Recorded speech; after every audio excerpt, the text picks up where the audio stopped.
Hey team, how we doing? Welcome to the Ladies Best Life podcast. I am coming to you today from Manchester.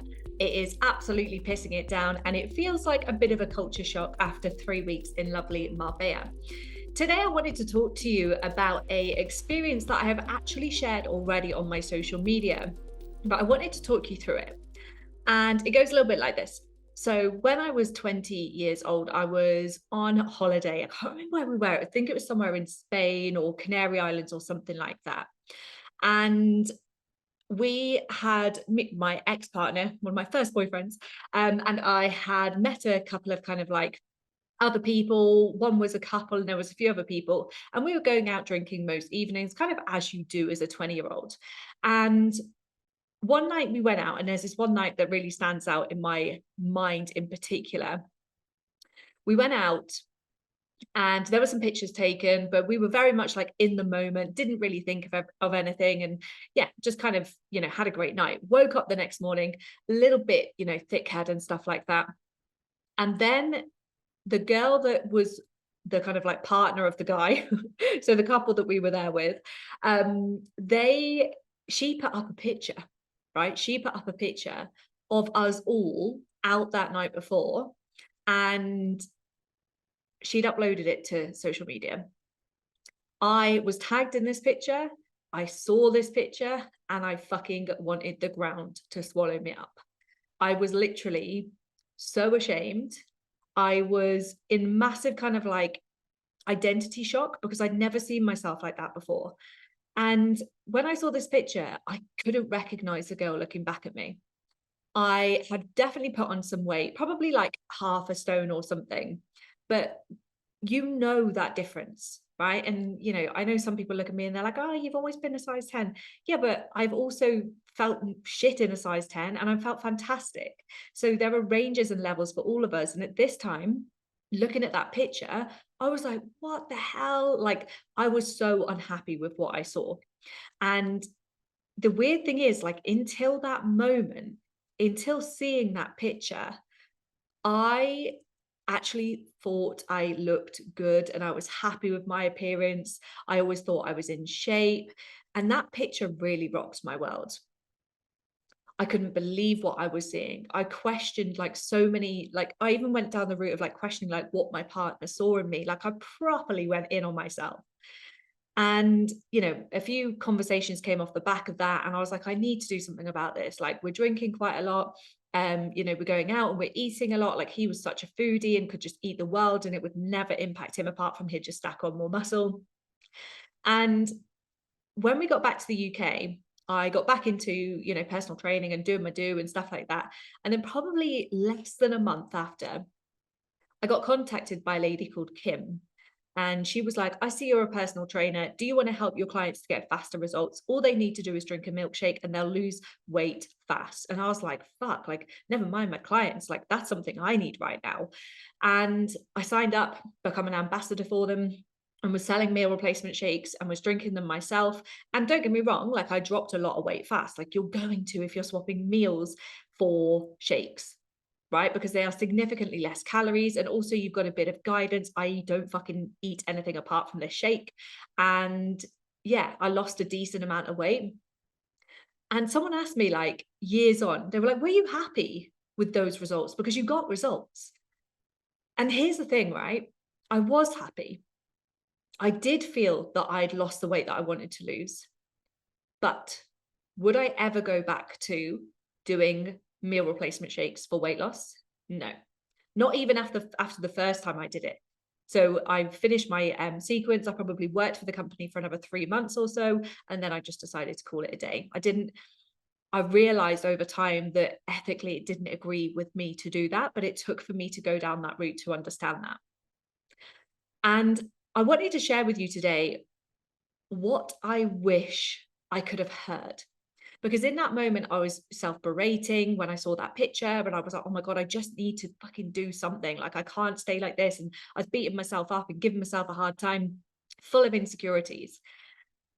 And at that time, I wish I'd heard someone say to me, stay calm.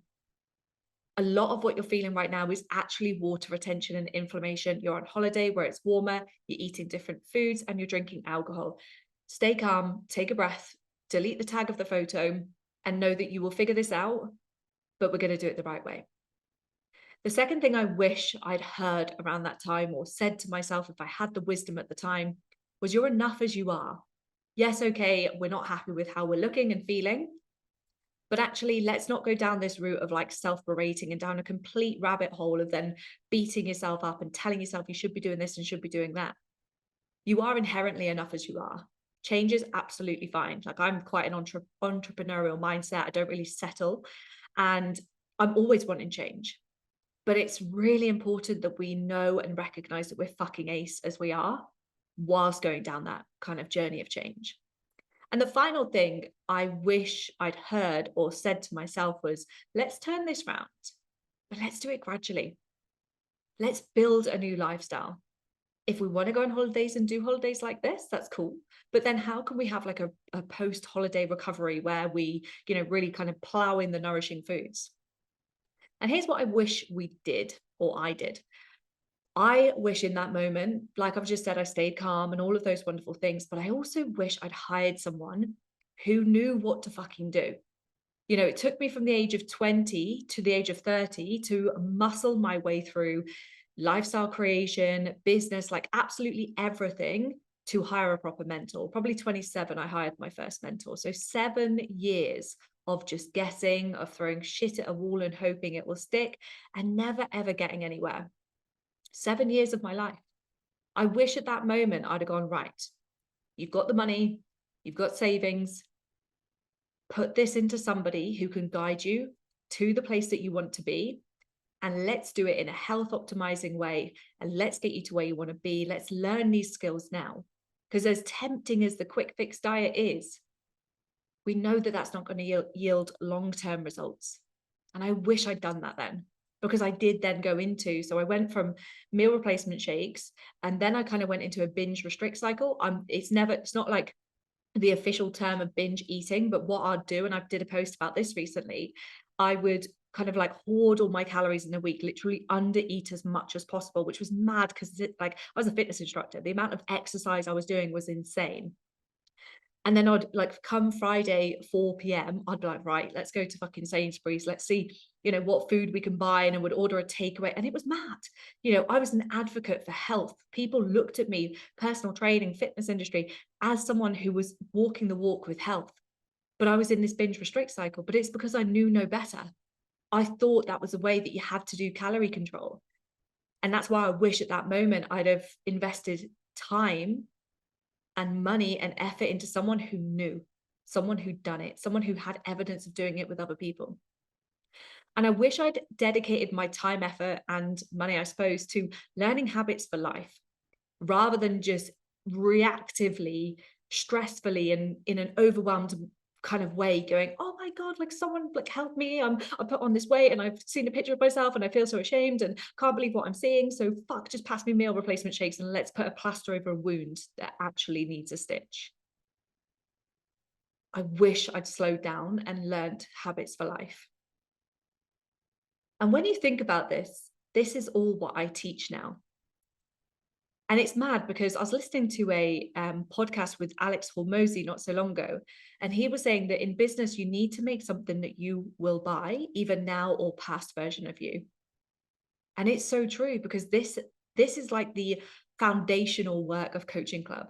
It's helping you to not start a new diet, but start a new lifestyle. One that helps to bring you energy, that brings you structure, that removes the chaos, that makes you love yourself from the inside and the outside, to help you to understand inflammation is different to weight gain. Like, there's so many different things that we teach. And it's that 20-year-old version of me when we were in Fuerteventura or wherever it was in the world, absolutely hammered. And I saw that picture of me the next morning on a kind of like, I don't know, bit of a hangover at the same time, probably nailing a bacon sandwich and thinking, oh fuck, this is not good. But I wanted to share that with you because sometimes, like, even I'd forgotten these things. And it wasn't until I started going back through my camera reel And I saw the Body by Vice and the meal replacement shakes, and I was like, fuck, and there was that picture on Facebook. I'd forgotten about all these things. But actually, like, for those of you who are listening and you're in a similar position and you're like, I categorically need to lose weight, and I'm thinking about going down a route of something like meal replacement shakes, try and take the wisdom that I can now give my former self. Try and just borrow a bit of that if you can. Because that's the stuff that I wish I knew. And luckily, like, I've only had 7 years of being kind of like in and out of diet cycles. I speak to some women who have been 10, 20 years, and they're still afraid to invest into themselves. And it's crazy because they'll then go down a route and be like, oh, I need a new kitchen, or I'm going to move house. I'm sick, but actually they feel unhappy in themselves. And no house, kitchen, pair of shoes is going to bring you the joy or the contentment or the peace that being in a body that energizes you and that you're proud of and that you're happy in will bring. And I can say that hands down. One final thing I want to bring to you, it's a quick one today, is the vibe of February. I'm noticing a lot of people at the minute are low on energy, they're losing motivation, and they're kind of losing hope again. But one thing I want to remind you is we are not far from your summer holiday. We're not far from you doing what you need to do. Sorry, we're not far from you getting to the goal or the event, if you like, of your goal. So what I mean by that is, before you know it, your summer holiday is going to be here. Before you know it, the children are going to be off school again. So we've now got this time that we've got to utilize. This time right now is so important. March, April, May, June, you've got 4 months, 16 weeks to get to where you want to get to. Because around about June is when the days are going to be lighter, it's going to be warmer, you're going to be wanting to get your skin out. So how can you tap into the motivation of that, even when it's hammering it down like it is here in Manchester today? Even when you're tired and you don't want to do it? Because again, it's future pacing. And so I've got 16 weeks, I've got 20 weeks. What will that version of me wish I'd have done? She's going to want to wear whatever she wants to wear. She's going to want the energy. She's not going to want to go on holiday and just fucking burn out like every other time. So remember, this time now is so important. And if you're losing motivation, if your plan that you started at the end of the year is dwindling, find something else, because you are not the failure. The plan is failing you. And there is no program where it's one, that one program is going to fit everybody. I see people every day who are on Slimming World and they're acting like they're loving it. And they probably are in the moment, but it's not until after that people struggle.